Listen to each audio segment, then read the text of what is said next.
দুর্নীতির অভিযোগে পদ্মা সেতু ঋণ চুক্তি বাতিল করল বিশ্বব্যাংক। বিষয়টি দুর্ভাগ্যজনক, মন্তব্য যোগাযোগ মন্ত্রী।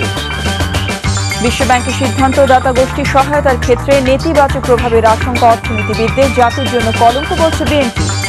আওয়ামী লীগের সময় দেশ ক্ষুধামুক্ত থাকে, বিএনপির সময় জঙ্গিবাদে পরিণত হয়, টাঙ্গাইলে বললেন প্রধানমন্ত্রী। ক্ষতিগ্রস্ত মানুষের পাশে দাঁড়াতে ব্যর্থ হয়েছে সরকার, বিএনপি অতীতের মতো জনগণের পাশে থাকবে, চট্টগ্রামে খালেদা জিয়া।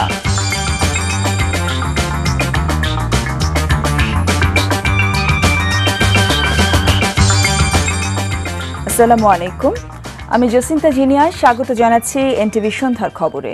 AKST এমটি বার শিরোনাম শুনছিলেন, এবার পুরো খবর।